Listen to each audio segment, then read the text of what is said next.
What does Raymond Chandler's The Big Sleep, published in 1939, have to do with Leigh Brackett's The Big Jump from 1955?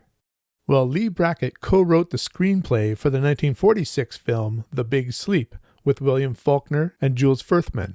It starred Humphrey Bogart and Lauren Bacall.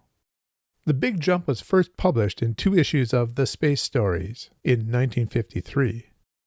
This ace double, interestingly enough featuring Philip K. Dick on the other side, was first published in 1955. I read the standalone 1976 ace publishing of The Big Jump. Welcome to Vintage SF. I'm Richard Rempel. The copy of The Big Jump that I was reading was 150 pages long. I could tell at the midpoint, 75 pages, exactly where this story was split in 2 for the magazine form. I'm going to talk about them as 2 halves to this story. The protagonist of the story is Arch Coleman. The novel opens with the return of the first spaceship to make an interstellar jump, the Big Jump. But only one crew member makes that return, and he's virtually incoherent. One of the crewmen who hasn't returned is a friend of Arch Coleman. Coleman is a man on a mission. He wants to rescue his friend, or at least find out what has happened to him. He breaks into the medical facility where this man is held and tries to question him. He successfully gets some information, but the man eventually dies. The company that has funded The Big Jump wants to find out what Coleman knows.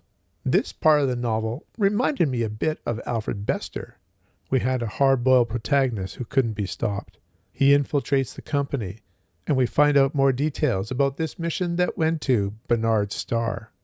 This was detective noir with a tinge of horror. I found the first half of the novel to be very entertaining, and I was very curious about what was happening out at Barnard's star. If I had to rate the first half of the novel, I would say it was an 8 out of 10.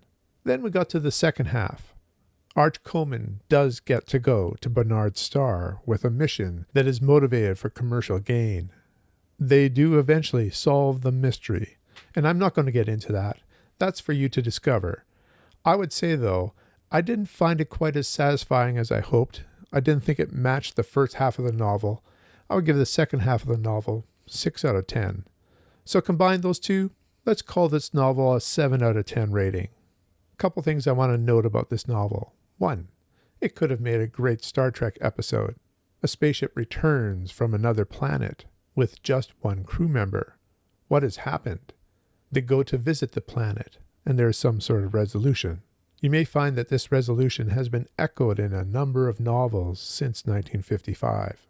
Number 2, I found it curious that Leigh Brackett was writing something that read like one of those tough guys from the 1940s or 50s had written it. I was a little surprised at how she portrayed the females within this novel, and there weren't very many. So have you read The Big Jump? What are your thoughts? Let me know in the comments below. Until next time, keep reading.